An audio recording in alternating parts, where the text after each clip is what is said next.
बिस्मिल्लाहिर्रहमानिर्रहीम, अस्सलाम वालेकुम। आप देख रहे हैं sports flix cricket world cup special और मैं हूं हमजा शफीक। तो जनाब, क्रिकेट वर्ल्ड कप में ग्रीन शर्ट्स आज बका की जंग लड़ रही है और चेन्नई के चिदंबरम स्टेडियम में होने वाले इस अहम तरीन मुकाबले में जनूबी अफ्रीका के खिलाफ टीम ने अब तक 268 रन बना लिए और 9 खिलाड़ी जो हैं वो आउट हो चुके हैं। सेमीफाइनल में रसाई की उम्मीदें जिंदा रखने के लिए जहां आज का मैच बाबर इलेवन को लाजमी जीतना है, वहीं पर ही जब अहम जरूरत थी तो ओपनिंग जोड़ी एक बार फिर फ्लॉप हो गई। इमामुल अकबर और अब्दुल्ला शफीक सिर्फ 9 रन बनाकर चलते बने। देखना यह है कि इस बड़े मैच में कौमी बॉलर्स जो हैं वो जितना भी हदफ होता है उसका दिफा कर पाते हैं या नहीं, या फिर जिस तरह की पहले से बॉलिंग चल रही है उसी तरह की ही बॉलिंग चलेगी और हम सेमीफाइनल की दौड़ से बाहर होते हुए दिखाई देंगे। इस तमाम तर सूरत हाल पर फॉर्मर कैप्टन सलमान भट्ट साहब टेलीफोन लाइन पर हमारे साथ मौजूद होंगे और स्टूडियोज में अहमद सईद साहब ने ज्वाइन किया है। जी, इन्हीं से शुरुआत करते हैं। अस्सलाम वालेकुम। जी वालेकुम अस्सलाम। अहमद सईद साहब, क्या देख रहे हैं? 268 फॉर 9 और अब आखिरी उम्मीदें हारिस रऊफ और वसीम जूनियर खेल रहे हैं इस वक्त, 300 तक ले जाएंगे?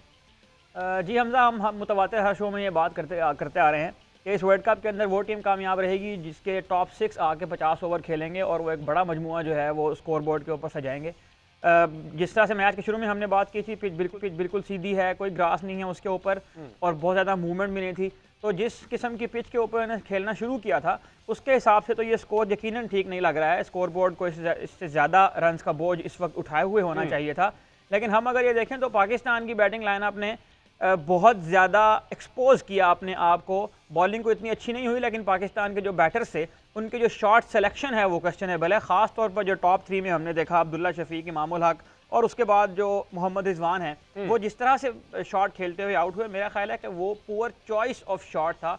बॉलिंग बहुत अच्छी नहीं थी। उसके बाद हमने ये देखा कि पाकिस्तान की अगेन वही vulnerability against the spin. Tabraiz Shamsi आए, उन्हें 4 आउट किए।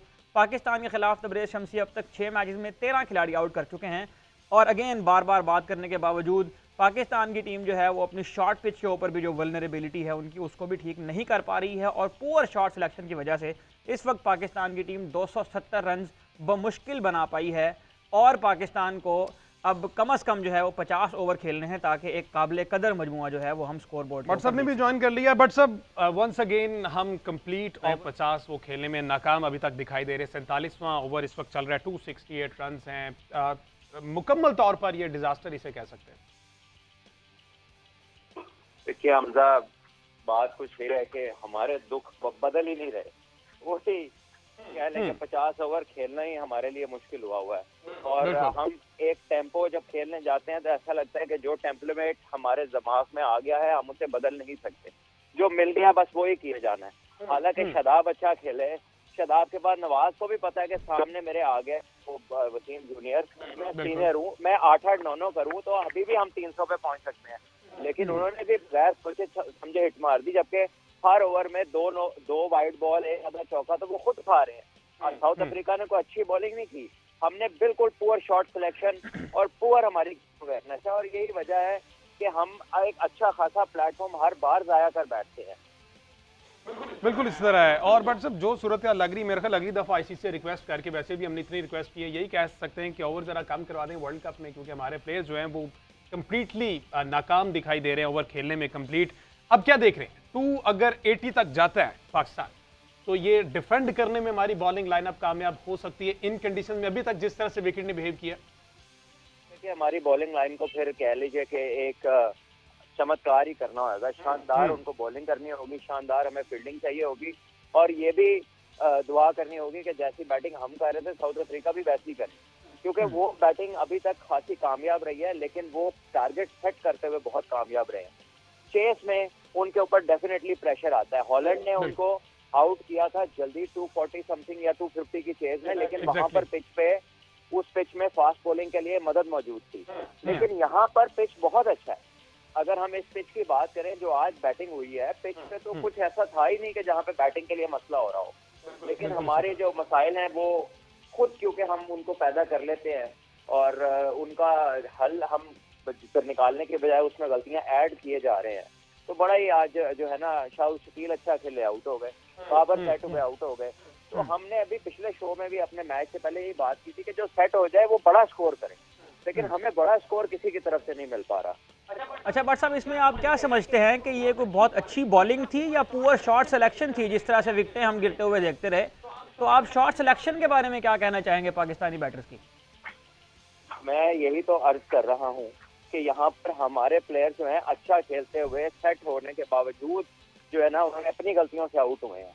ये पुअर बॉलिंग उनकी जैसे भी थी, लेकिन ऐसी नहीं थी कि आप आउट हो जाएं। ये कम से कम 325-30 तो कम से कम इस बॉलिंग के खिलाफ होना चाहिए था इस पिच के ऊपर।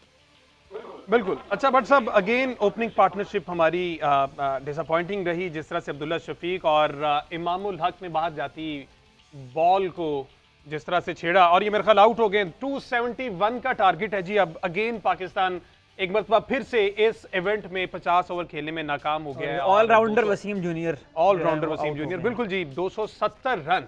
अब क्या स्ट्रेटेजी होनी चाहिए कप्तान के ज़हन में? क्या इस वक्त प्लान आप सोच रहे हैं कि ये प्लान होना चाहिए और इसी से स्टिक रहकर हमें अब सेकंड इनिंग्स में उतरना पड़ेगा? देखिए, बात यह है कि आपको जो है विकेट लेने पड़ेंगे और तो कोई रास्ता ही नहीं। और कप्तान के ये है कि आप अगर देखें, साउथ अफ्रीका ने शम्सी के 45 ओवर 45वें ओवर में उन्होंने स्लिप लेके आउट किया शाहीन को। बिल्कुल ठीक है जी। और उन्होंने सिंगल्स के ऊपर रहे हैं। आप उनके एंगल्स देखें कि वो पॉइंट पे, कवर में, शॉर्ट मिड विकेट में सिंगल नहीं होने देते, वो आगे रहते हैं। तो कहते हैं ऊपर से मार लो, जोर से मार लो, आगे से सिंगल नहीं होगा। जबकि हमारे फील्डर्स अफगानिस्तान के खिलाफ बहुत पीछे थे, सर्कल में आराम से सिंगल बन रहे थे। तो हमें भी आज अलर्ट रहना है। हमें कैचिंग पोजीशंस भी अपनी जो है वो उसको रखनी है, हमें स्लिप रखनी है और साथ साथ हमें एंगल्स को कट डाउन करना है। हमने आसान सिंगल नहीं देने और विकेट्स, हर वक्त विकेट्स की तलाश में रहना है और कोई रास्ता ही नहीं है हमारे पास। अच्छा बट साहब, ऐसा नहीं हुआ कहीं कि पाकिस्तानी टीम जो है वो अपना नेचुरल प्लेइंग स्टाइल जो है उसको कॉम्प्रोमाइज़ कर रही है अपने आप को मॉडर्न क्रिकेट से अडॉप्ट करने में? हम ये देखते थे कि पाकिस्तान जो है वो स्लो अब दरमियान वाले ओवर निकालते थे, उसके बाद आखिर में 10 ओवर में आके वो चार्ज करते थे और एक 280-300 का जो है वो स्कोर बना लेते थे। लेकिन अब ये हो रहा है कि पाकिस्तानी बैट्समैन जो है वो मॉडर्न क्रिकेट को अडॉप्ट करने के चक्कर में अपना गेम भी भूल गए हैं। मेरा ख्याल है कि हमें ज्यादा दूर नहीं जाना। हम सिर्फ अपनी वो चेस देख लें जो हमने श्रीलंका के खिलाफ 350 रन की है कि हम मिडल में जब रिजवान और अब्दुल्ला शफीक खेल रहे थे तो वो किस तरह की क्रिकेट खेल रहे थे और अब हम किस तरह की क्रिकेट खेल रहे हैं। बिल्कुल जी। 271 रन का टारगेट जो है वो पाकिस्तान की जानिब से दे दिया गया। लेट्स सी सेकंड इनिंग्स में किस तरह से विकेट बिहेव करता है, हमारे बॉलर्स किस तरह से रिएक्ट करते हैं। एक शॉर्ट ब्रेक शामिल करना है, स्टे विद अस।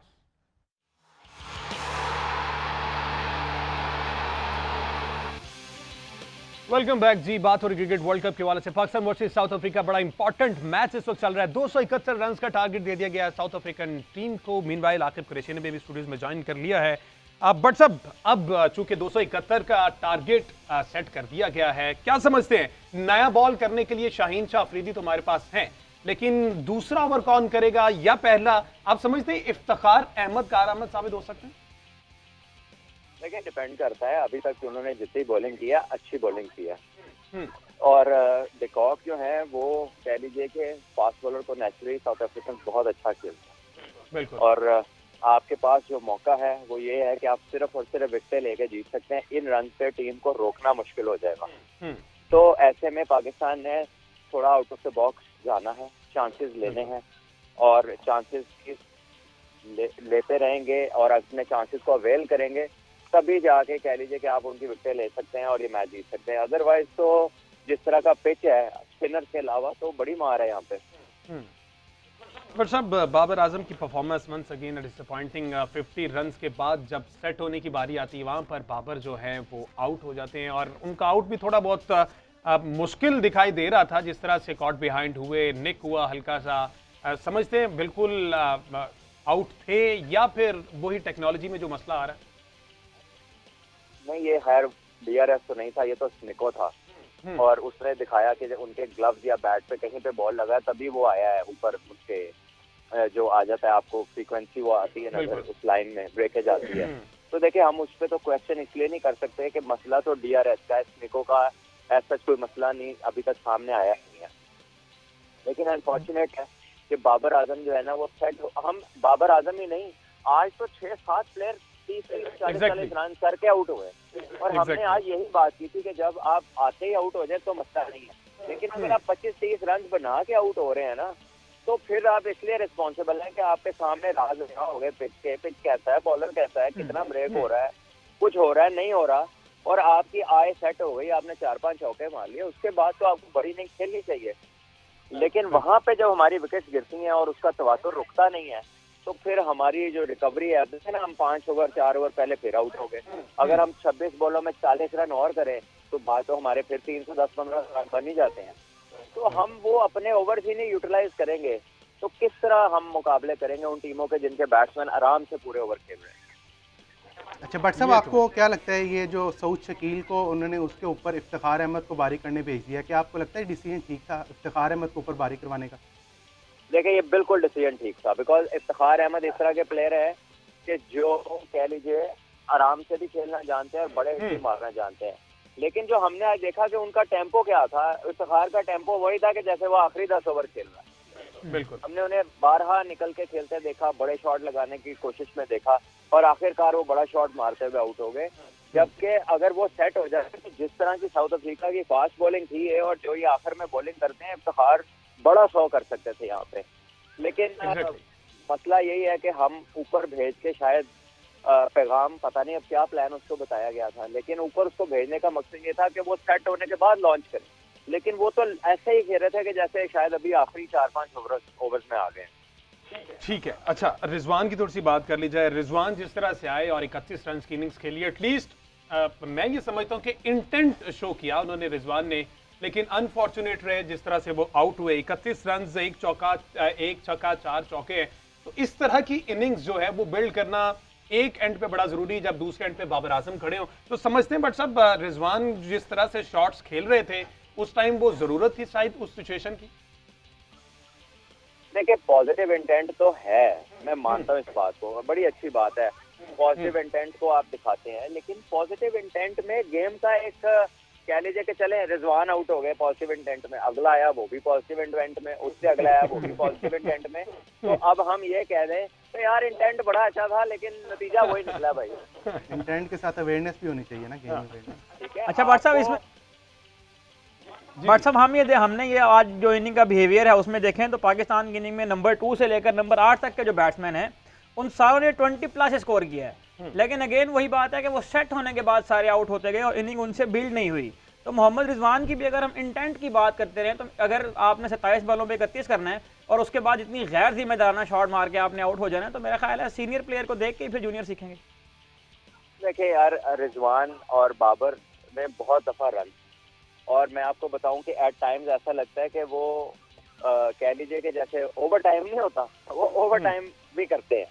लेकिन उनके अलावा भी टीम के अंदर 9 प्लेयर हैं और उन 9 में भी कोई मैच विनिंग कैपेबिलिटी होनी चाहिए।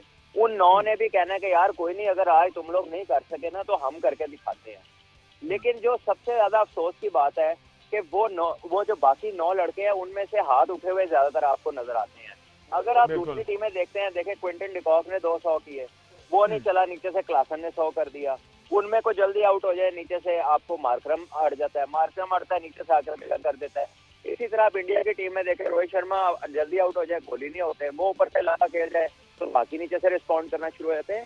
तो हम लोग जो है, हमारा क्या है कि ये 2 पे हमारी ओवर डिपेंडेंसी है, और जब इन पे इतनी ज्यादा डिपेंडेंसी है तो मुझे तो ऐसा लगता है कि वो भी कहीं ना कहीं अब ये सोचते हैं कि यार जो करना है ऐसे ही करना है। यानी कि वो 50 कर ले, हमें वो भी थोड़ा लगता है, वो 100 करें तो फिर हम कहते हैं यार ये देखो बड़ा स्लो खेले हैं। अब अगर उनको ये मालूम है कि हमारे आउट होने के बाद ये होता है कि हम पूरे ओवर ही नहीं खेल सकते, तो मुझे बताएं वो क्या करें। उनके लिए अभी तो कोई प्लान भी नहीं ना, कि उनको सिर्फ क्रिटिसाइज ही करना है हमने। और सब तबरेज शमसी को खास तौर पर प्लेइंग 11 का हिस्सा बनाया गया और आज उन्होंने अपनी सिलेक्शन मेरिट पर साबित कर दी। 4 खिलाड़ियों को आउट किया, 10 ओवर कंप्लीट किए। वही आप वाली बात कि अगर 55-60 स्कोर पड़ता है लेकिन आप 7 विकेट्स लेते हैं तो इन कंडीशंस में ये स्कोर कोई इतना मैटर नहीं करता। तो आज 60 रन तो उन्हें लगे, लेकिन उन्होंने 4 खिलाड़ियों को आउट भी किया। जरा जिस तरह से आउट हुए हमारे तमाम खिलाड़ी वो भी हम देखते हैं। पहले जरा व्हाट्सएप तबरेज शमसी की बॉलिंग किस तरह से देख रहे हैं आप? मेरा ख्याल है कि बहुत अच्छी बॉलिंग थी, और मैं आपको बताऊं कि वो विकेट लेने जा रहा था और विकेट लेने जाने के नतीजे में ही उसको कुछ तो छक्के जो उसने आखिरी ओवर में, जैसे उसने छक्का वसीम जूनियर से खाया, बेहतरीन शॉट था, लेकिन वो उसने बॉल को टॉस अप किया। आप उसका इंटेंट की बात करें ना हम, तो बॉलिंग इंटेंट देखें साउथ अफ्रीका के 45वें ओवर में उन्होंने स्पिनर के ऊपर स्लिप ली हुई थी। बिल्कुल, मतलब है कि वो विकेट लेने जा रहे हैं। इसी तरह जब ऑस्ट्रेलिया उसके लिए बॉल को फ्लाइट भी दे रहे हैं वो। जी, 2015 का वर्ल्ड कप जब ऑस्ट्रेलिया ने जीता था, आप आज स्कोर बुक्स उठा के देख लीजिए, उन्होंने तकरीबन हर टीम को ऑल आउट किया। वो खेलते ही ऑल आउट करने के लिए थे और 40वें ओवर तक उनकी स्लिप खड़ी रहती थी और वो आउट करते थे वहां पर। तो हम रन की जहां बात कर रहे हैं, वहीं पे जो बड़ी टीमें हैं उनके बॉलर्स विकेट ले। आप देखें साउथ अफ्रीका की टीम का स्टैट बताया हमारे अहमद ने कहा कि वो वही टीम है जितने बॉलर खिलाए उन सब ने विकेट ली हैं, आज भी उन सब ने विकेट ली हैं। तो जी हाँ, जो बैटिंग में हम ये बात कर रहे हैं कि सारी टीमें जो है वो मिल के स्कोर करती हैं, और साउथ अफ्रीका का ये बिहेवियर बॉलिंग में भी हमें नजर आता है। वो एक कंबाइन एफर्ट कर रहे हैं बैटिंग के अंदर भी और बॉलिंग के अंदर भी, तो बहुत ज्यादा ओवर डिपेंडेंसी नहीं है किसी एक प्लेयर के ऊपर। एग्जैक्टली तो ये जो ओवर डिपेंडेंसी है, कहीं ना कहीं ये फिर इनफॉर्म प्लेयर्स को भी तंग करती है, क्योंकि उनका माइंडसेट ये भाग जाता है कि जो करना है हमने ही करना है। फिर वो कुछ चीजों को फिर रिस्क का फैक्टर या वो कह ले कि उसका फ्रीडम कम हो जाता है। जब आप इनफॉर्म प्लेयर पे बहुत जिम्मेदारी डालते हैं, जाहिर है फिर आप देखिए कि जब कोहली भी आते हैं तो वो इतना फ्रीली नहीं खेलते, वो पूरा खेलते हैं आखिर तक, और जब सेट होते हैं फिर कैलकुलेटेड रिस्क लेते हैं। लेकिन वो प्लेयर इतना बड़ा है कि वो रिस्क में भी उसके आंसर कम होता है। लेकिन हमारे प्लेयर्स का ना बहुत ओवर डिपेंडेंसी है रिजवान और बाबर के ऊपर। बिल्कुल इसी तरह, और वो पूरी टीम ने शो भी किया कि किस तरह से वो रिलाई कर रहे हैं। विकेट्स दिखाएं जी जरा, किस तरह से पाकिस्तान टीम जो है वो आउट हुए। फिर हमने मार्को येंसन की बॉलिंग पर बात करनी कि किस तरह पाकिस्तानी बैटर्स उसकी पेस से बीट हुए। विकेट्स दिखाएं जनाब। ये वो परफॉर्मेंस थी जिस तरह से पाकिस्तानी बैटिंग लाइनअप जो है वो साउथ अफ्रीकन बॉलर्स का शिकार बनी। बट सब मार्को येंसन, क्या समझते हैं आप, पेस से बीट हो गए बैटर्स हमारे, जिस तरह से पुल खेलने गए फिर भी एज लगकर कॉट बिहाइंड हो रहे हैं, थर्ड मैन पर कॉट कैच हो रहा है, क्या समझते हैं, पेस से बीट हुए? देखिए पेस से भी, और जो हार्ड लेंथ पे बॉलिंग की, देखिए वो अपने दराज पर बहुत अच्छा फायदा उठाया उन्होंने। आप अब्दुल्ला शफीक को देखे तो स्टीप बाउंस था, यानी वो बॉल अगर किसी छोटे कद के या नॉर्मल कद का बॉलर करता वो इतना ऊपर नहीं चढ़ता बॉल, लेकिन उसको क्योंकि एक्स्ट्रा बाउंस मिलता है तो अब्दुल्ला शफीक जिस तरह आउट हुए वो दूसरे बॉलर की बॉल ऐसे नहीं होती। इसी तरह इमाम को भी जब उन्होंने बॉलिंग किया, आप देखें कि थर्ड मैन ऊपर लाए हैं, वो वाइड थर्ड मैन कह लीजिए या वाइड स्लिप, वहां पर वो कैच हुए। तो वो अपनी हाइट के मुताबिक बड़ी अच्छी लाइन और लेंथ उन्होंने मेंटेन की और उन्होंने बाकायदा फंसाया हुआ था हमें नए बॉल पे। तो हमारा जो फर्क रहा है ना दूसरी टीमों से कि हम रूम बहुत दे रहे हैं, हमें कट भी लगती है, हमें ड्राइव भी लगती है, हम बाउंड्री बॉल्स बहुत ज्यादा करते हैं। जैसे दूसरी टीमों में आज देखें नगीडी ने अच्छी बॉलिंग नहीं की तो उसको चौका रुक ही नहीं रहा था, लेकिन जो जो बॉलर स्टंप्स में बॉलिंग कर रहा है, बुमराह को देख लीजिए, उसको चौका मारना आसान बन जाता है बैटर के ऊपर। इसी तरह जैनसन का ओपनिंग स्पेल है। इसी तरह जब आप देखते हैं पैट कमिंस या हेजलवुड को बॉल करते हैं, वो भी आपको लेंथ ही करी जाते हैं, वो आपको ना पीछे करते हैं ना बहुत आगे करते हैं, वो आप पे छोड़ देते हैं कि भाई आप रिस्क लें ताकि आपकी विकेट गिरे। तो हमें भी उन्हीं लेंथ को हिट करना है, और जैसे जैसे विकेटें मिलती जाए प्रेशर नहीं उतारना, फील्ड नहीं खोलनी है ऐसे कि मादर पिदर आजाद हो जाए बैटर कि उसका सिंगल भी नहीं रुक रहा और उसका चौका भी नहीं रुक रहा। आज हमें ये फैसला करना है आज, या वो कह रहे ना अब नहीं तो कभी नहीं, वो वाली स्टेज है अब हमारी। बिल्कुल। अच्छा बट साहब, हमने देखा जिस तरह से जब मैनेजमेंट में होते हैं तमाम लोग एक्स क्रिकेटर्स, उस टाइम सूरत हाल कुछ और होती है, तनकीद भी नहीं की जाती, लेकिन जैसे ही पीसीबी के उससे बाहर निकलते हैं, आज हमने कमेंट्री में रमीज राजा साहब को सुना कि उन्होंने ये कहा कि पाकिस्तान के पास और कोई ऑप्शन ही नहीं है बेंच पर, जो है वो यही है। जब मिडिल ऑर्डर से नीचे विकेट्स गिर रही थी तो वो यही बोल रहे थे कि हमारे पास कोई उस तरह से जस्ट लाइक हार्दिक पांड्या या जडेजा जैसा, तो ये जब खुद पीसीबी चेयरमैन थे तो ये इन चीजों पर तब ध्यान नहीं दिया, लेकिन अब जैसे उससे बाहर गए और वहां बैठकर इस तरह की बातें करना क्या मुनासिब है, समझते हैं? देखे एक होता है कि कुछ ना करना, एक होता है खराब करना।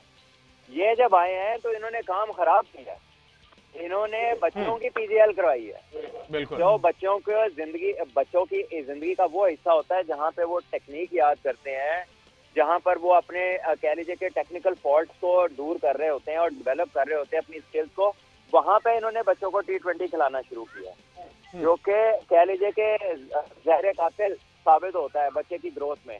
दुनिया में बच्चों को टीन एज में लंबी दर की क्रिकेट की तालीम दी जाती है। इंडिया में स्कूल क्रिकेट 3 डे है, पाकिस्तान में क्या है T10 T20, ऊपर से अंडर 19। जब आपका चेयरमैन था बैठ के, अगर अंडर 19 जैसे रमीज भाई ने जो T20 का टूर्नामेंट करवाया है, तो ये तो अब इंसान के तो बस की बात नहीं है, ये तो अल्लाह ही जानता है कि उन्होंने क्या सोचा है, लेकिन ये निहायत नुकसानदेह था। और आपने वो एक कल्चर ऐसा बना दिया है कि जिसमें लंबे फॉर्मेट की तरफ बच्चों का इंटरेस्ट कम हो गया।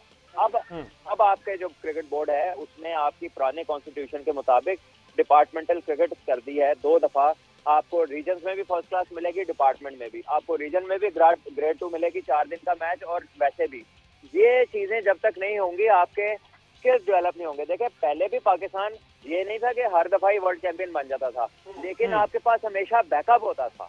ये पहली बार है कि हमारे पास बाहर पीछे देखते हैं तो 3 साल के बाद दूर दूर तक कुछ नजर ही नहीं आता। इसी तरह बैट्समैन अगर कोई लाना चाहते हैं, अगर कोई स्पिनर लाना चाहते हैं, तो पता चलता है कि जी कोई तैयार नहीं है। तो वो तैयारी का जो वक्त था उसमें उन्होंने बहुत गलतियां की, और बच्चों का कसूर कोई नहीं है। हमजा लड़के वो ही खेलेंगे जो उनको खिलाया जाएगा, जो उनको पढ़ाया जाएगा वो बच्चे वही पढ़ेंगे। उनके साथ ज्यादती की गई है पिछले 4-5 साल में। अच्छा भट्ट साहब, ये डोमेस्टिक की बात हो रही है, आप इसको ही अगर हम रिलेट कर लें आज के मैच से, और आपने फील्डिंग की बात की, फील्डिंग में इंटेंट की बात की, आप कायज़म ट्रॉफी में खुद भी उससे वाबस्ता रहे हैं, कमेंट्री करते रहे हैं, मैचेस को आपने बगौर देखा है, तो यहाँ पर फील्डिंग का मयार जो है वो किस तरह से रहा, उसको किस तरह से कंपेयर करेंगे आप इंटरनेशनल स्टैंडर्ड्स के मुताबिक? देखिए फील्डिंग का मयार पाकिस्तान में स्लोली ग्रो कर रहा है अहमद। मसला ये है कि दूसरे मुल्कों में डाइव मारना जो है वो नेचुरल है, क्योंकि स्कूलों में ग्राउंड होते हैं बड़े बड़े, और हर स्कूल में रग्बी खेली जाती है, फुटबॉल खेली जाती है। कॉन्टैक्ट स्पोर्ट्स में बच्चे रफ एंड टफ होते हैं, उन्हें डाइव मारने की आदत पड़ती है। हमारे स्कूल है घरों में, हमारे स्कूल में पक्के फर्श, कोई स्कूल रखता नहीं है। अगर कोई रख ले तो वो शादी के लिए तो इस्तेमाल हो सकती है या फंक्शन के लिए, वो खेल के लिए इस्तेमाल नहीं होती। तो हमारे तो मुसीबतें ही और है ना, दुनिया से अनोखे जो है हम। और जहाँ ग्राउंड है स्कूलों में वहाँ भैंसें बंदी होती हैं उसके अंदर। चलें जी, ये तो मैनेजमेंट का मसला है। बट सब आपने बेसिक्स की बात की, जिस तरह से एक प्रॉपर क्रिकेट, लेकिन आपने फरमाया कि रमीज राजा साहब ने जो है बच्चों को T10 की तरफ लगा दिया। अभी हमने देखा साउथ शकील और शादाब जिस वक्त बैटिंग कर रहे थे, शॉट्स मारते थे, बाउंड्री लगती थी, लेकिन उसके बाद स्ट्राइक रोटेशन कंटिन्यू किया, उन्होंने कोई अननेसेसरी शॉट्स नहीं मारे। और वो जो पार्टनरशिप लग रही थी उस टाइम पे लग रहा था कि 300 प्लस जाएंगे हम, लेकिन शादाब जिस तरह से बड़ा हिट मारने के चक्कर में दायरे में ही आउट हो गए। तो इस तरह की आप समझते हैं पार्टनरशिप जो है ये बेसिक्स दोबारा से सिखानी पड़ेंगी तमाम प्लेयर्स को? देखिए अब एक चीज जब आपकी मसल मेमोरी बन जाती है ना, तो उसको मिटाने के लिए जो नई चीज आपने लानी होती है उसकी प्रैक्टिस किसी से ज्यादा होनी चाहिए, क्योंकि उसने ओवरटेक करना है, उसने पिछले को मिटा के उससे ऊपर आना है। तो अगर आप जब तक आपका जो फोकस है वो सारा का सारा छोटी फॉर्मेट और लीगों पे रहेगा, तो बहुत मुश्किल है आपका ओवरकम करना इन चीजों को। आपकी प्रायोरिटीज को चेंज होना पड़ेगा, और अगर इन पे नहीं कर सकते तो इनसे छोटों पे फोकस करना पड़ेगा, क्योंकि वरना तो हमें अभी देख ले बैकअप नहीं मिल रहा, तो 3 साल 4 साल अगर और हमने इसको ना संभाला तो फिर मैं कहना नहीं चाहता, लेकिन फिर हालात और खराब बिगड़ सकते हैं।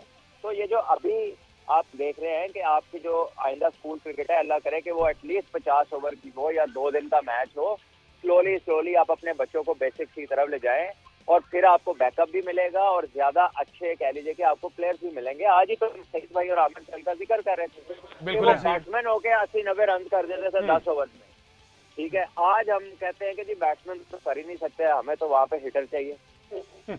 तो ये सोच का फर्क क्या यार, हमें मतलब हमें सोचना चाहिए ना कि ये सोच कैसे बदली।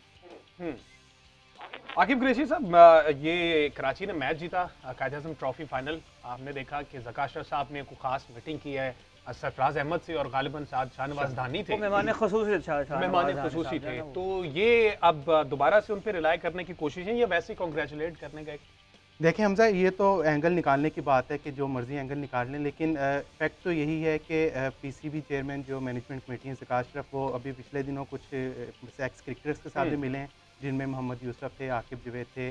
मुझे एक नाम की समझ नहीं आई, चीफ सिलेक्टर से उनसे मिलने की क्या और उनकी प्रेस रिलीज़ जारी करने की क्या ज़रूरत थी। वो तो चीफ सिलेक्टर हैं, वो तो रहते ही उधर हैं, लेकिन प्रेस रिलीज़ में उनका भी नाम डाल दिया। फिर उमर गुल का नाम, वसीम अकरम, कि इनको सारों को शामिल करना है। तो सरफराज अहमद का, क्योंकि अगर हम फैक्ट्स पे बात करें तो सरफराज अहमद की हवा तो चल रही है, बिल्कुल। और मैं आपको अपने सोर्स से ये भी बता दूं कि वो जो ऑस्ट्रेलिया के खिलाफ सीरीज होनी है टेस्ट मैचेस में, उनमें वापस भी आ सकते हैं। अच्छा। और ये भी मैं बता दूं, ये मतलब ये है कि वो कप्तान, ये भी मैं बता दूं, मतलब वो आप आने वाले क्या है, ये अहमद भाई आप ज़्यादा, क्योंकि मैं बड़ा मुहतात होकर कह रहा हूँ, माइट भी पॉसिबल हो रेड बॉल क्रिकेट के कप्तान भी आ सकते हैं। अब ज़का साहब के हाथ में है, क्योंकि ज़का साहब का ट्रेनर भी 5 नवंबर तक है, ठीक है, 4 महीने उनके ख़त्म हो जाएंगे। जो उनको मैंडेट मिला था इलेक्शन कराने का वो तो नहीं करवा सके।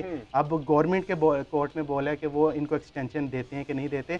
बहरहाल जो है वहाँ पे मिले हैं वो सरफराज अहमद से, शाहनवाज धानी वैसे से। यहाँ पर आपके जरा क्या कहते हैं कि ज़का अशरफ को एक्सटेंशन मिलने का इम्कान है? एक्सटेंशन जो मतलब अगर बात करें तो मेरा ख्याल है एक्सटेंशन मिल जाएगी, क्योंकि ड्यूरिंग वर्ल्ड कप इस तरह की कोई ये हैंकी बैंकी मेरा नहीं ख्याल करेंगे, क्योंकि मोराल तो ऑब्वियसली डाउन, कल की जो प्रेस रिलीज थी पीसीबी की उससे पाकिस्तान टीम का मोराल डाउन हो चुका है। तो ड्यूरिंग वर्ल्ड कप अगर इस तरह की परफॉर्मेंस करेंगे या इस तरह की कोई हरकत करेंगे तो ऑब्वियसली ठीक है जी। मुझे एक शॉर्ट ब्रेक शामिल जी। मीनवाइल पाकिस्तान टीम जो है वो सेकंड इनिंग्स के लिए बिल्कुल तैयार है। शॉर्ट ब्रेक के बाद वापस आते हैं और अपनी डिस्कशन को जारी रखते हैं। Stay with us.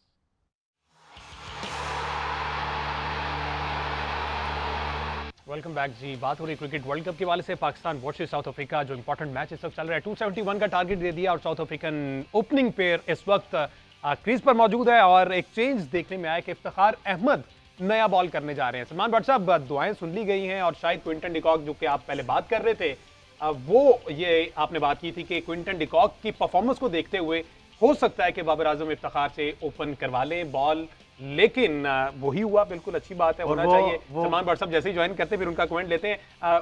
एक्सपेक्ट नहीं कर रहे थे आकिब साहब हम बाबर आजम के आउट ऑफ द बॉक्स जाकर। वही मैं कहने लगा था, सलमान भाई को वो बॉक्स मिल गया जिनका वो इंतजार कर रहे थे कि आउट ऑफ द बॉक्स कौन सा होता है, कौन सा तो वो आज जो है बॉक्स मिल गया। इफ्तिखार अहमद मतलब इस तरह का हमें चेंज जो है वो बड़े अरसे बाद ही देखने को मिला है। वंस जब इमाद वसीम खेलते थे तो वो ओपन करते थे बॉलिंग में, लेकिन अब ये देखना होगा चेंज तो कर लिया है लेकिन इस चेंज को कैपिटलाइज कैसे करना है ये इन पे डिपेंड करता है। इससे पहले हम एक बात हम थोड़ा सा डिस्कस करना मेरा ख्याल है नज़रअंदाज हो गए, पाकिस्तान के सारे खिलाड़ी कैच आउट हुए, एक खिलाड़ी भी रन आउट नहीं हुआ, एक खिलाड़ी भी एलबीडब्ल्यू नहीं हुआ, बोल्ड नहीं हुआ, सारे खिलाड़ी कैच आउट हुए। दैट मीन्स कि अफ्रीका की जो फील्डिंग कैचिंग थी, फील्ड कैचिंग थी। ठीक है जी। भट्ट साहब आगे। भट्ट साहब इफ्तिखार अहमद को याद कर रहे थे बड़े सच्चे दिल से और उन्हीं से ही कर लिया गया और आउट ऑफ द बॉक्स जाकर ये फैसला किया गया है। लेकिन पहली बॉल जो कि वाइड और 4 रन चले, आगे 5-6 बॉल और हैं, समझते हैं अब ये अच्छा फैसला है और वो बॉक्स भी मिल गया जिसका सलमान भाई इंतजार कर रहे थे। तो होगा, लेकिन एटलीस्ट आप ट्राई तो कर रहे हैं ना?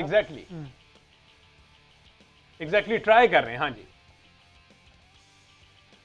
मेरा ख्याल आवाज का इशू है। मुझे आवाज आ रही है। जी जी जी जी। भट्ट साहब आ रही है। आपका सवाल क्या है हमजा? मैं इफ्तिखार अहमद के वाले से कह रहा हूं कि अब ये जो कि आउट ऑफ द बॉक्स जाकर हम उम्मीद कर रहे थे कि बाबर फैसला करेंगे, वो तो कर लिया गया है। स्टार्ट ही एक अग्रेसिव ले लिया गया और अच्छा फैसला कर लिया गया है। आगे भी फिर उम्मीद रखें कि इसी तरह के वाइज डिसीजन लिए जाएंगे। जी बिल्कुल, देखें आप जैसे कोशिश करेंगे तो चीजें हिलेंगी अपनी जगह से, और अगर नहीं आज कामयाबी होगी तो एटलीस्ट आपको ये पता चल जाएगा कि ऐसा करना है या नहीं करना चाहिए। हमने देखा कि इमाद वसीम T20 में करवा लेते थे, उसके बाद मोहम्मद हफीज से करवाया गया स्टार्ट और वो फेमस थे मोहम्मद हफीज लेफ्ट हैंडर के अगेंस्ट आके ब्रेक थ्रू दिलवाने में, और ये स्पेसिफिकली मेरा ख्याल क्विंटन डिकॉक के लिए ये फैसला किया गया है। अच्छा जी, मैच चल रहा है। बट साहब जिस तरह से आकिब ने पहले खबर दी कि ज़का अशरफ साहब जो है वो एक्स क्रिकेटर से मिल रहे हैं, तो लेट्स बी पॉजिटिव। अगर इसको पॉजिटिव वे में लें तो अच्छी बात है। क्रिकेटर्स को ज्यादा से ज्यादा इंडल्ज कर रहे हैं, पाकिस्तान क्रिकेट की बेहतरी के लिए काम हो रहा है, तो ये अच्छी बात है। वैसे इस तरह की मुलाकातें जारी रहनी चाहिए। देखिए ये पॉजिटिव चीज है, मशवरे में बरकत है। अगर वो मिलते हैं, बैठते हैं, कोई इस चीज का हल निकालने की मदद मिलती है, डिफरेंट आइडियाज आते हैं, उससे चीजें बेहतरी की तरफ जा सकती हैं। लेकिन अगर आप किसी को भी ऑन बोर्ड ना करें और जिस तरह पहले डिसीजन होते रहे अपने तौर पे, तो फिर उसमें डेफिनेटली फिर उसका कह लीजिए कि एक वन साइडेड डिसीजन फिर जब फायर नहीं करता तो फिर वो बैक फायर करता है, फिर उस पर तनकीद भी होती है और उसके अलावा उसको बैकअप भी कहीं से नहीं मिलता। तो आई थिंक ये अच्छी पॉलिसी है ये। अच्छा, उसके बाद आकिब ने एक और जो खबर ब्रेक की है सरफराज अहमद के हवाले से, अच्छा परफॉर्म किया नो डाउट, उन्होंने लीड भी अच्छा किया टीम को, कराची को कायदे ट्रॉफी, बल्कि आप तो यकीनी तौर पर वहां पर कमेंट्री कर रहे थे और देख भी रहे थे। तो ये फैसला वैसे तो कबल वक्त होगा अभी कहना या इस पर बात करना, लेकिन खबरें जो कि आकिब अंदर से लेके आते हैं वो यही कह रहे हैं कि ऑस्ट्रेलिया सीरीज में सरफराज अहमद को दोबारा कप्तानी के फराइज सरंजाम देते हुए देखेंगे हम। देखिए पाकिस्तान है, यहाँ पर ये कोई बड़ा फैसला नहीं है। आपको यहाँ पर इससे बहुत बड़े बड़े फैसले पहले हुए नजर आएंगे, और अगर ऐसा हो जाता है तो एनीथिंग इज पॉसिबल। ये एक आकिब की खबर है।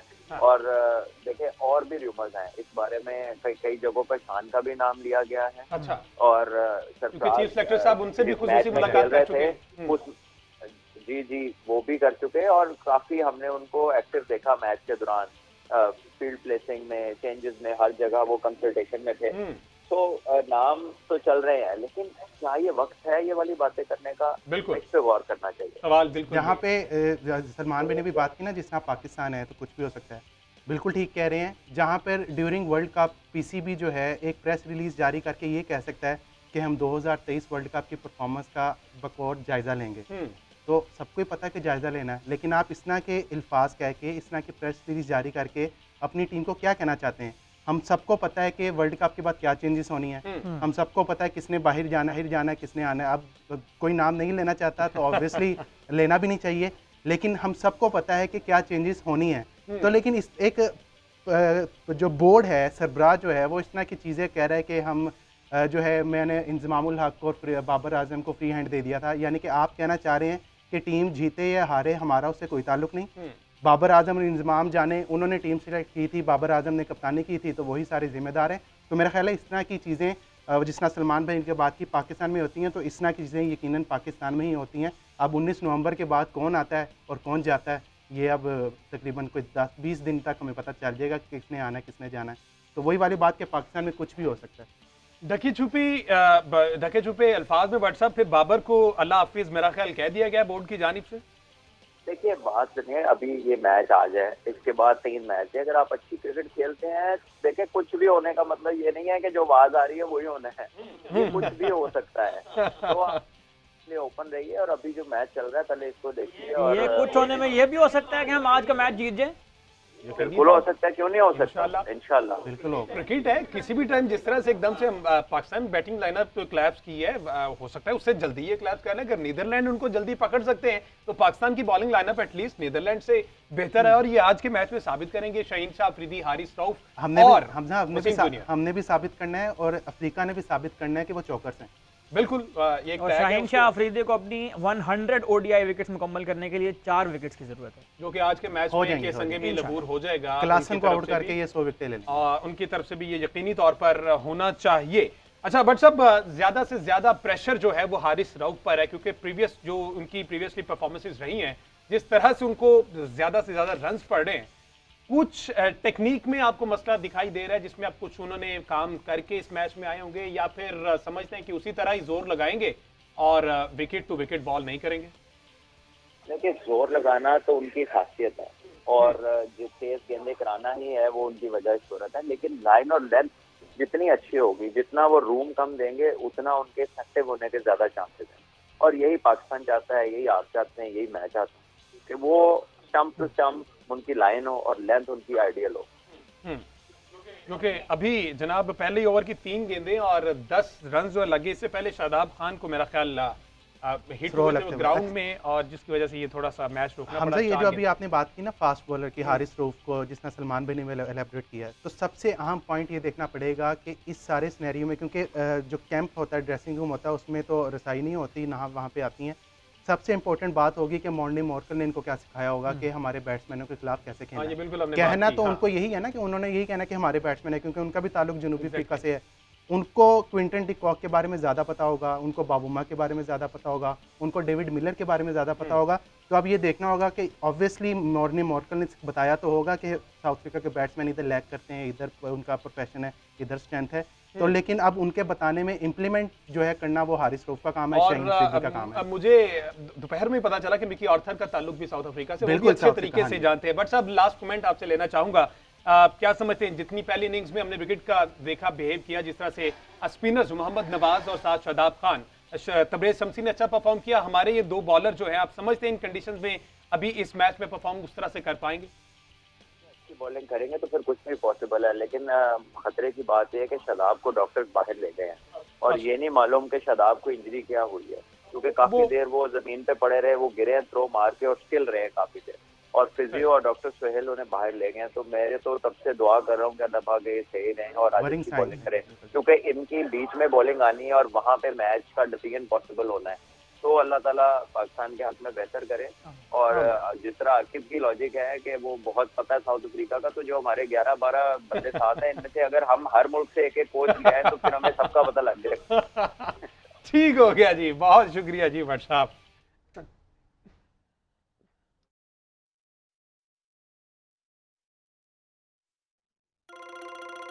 एक मिनट जी, पापाओ की कॉल आ रही है। हेलो पापाओ, आपके ख्याल में अब जीत किसकी होगी? इतना कम टोटल है, साउथ अफ्रीका की टीम बहुत अच्छा खेल रही है।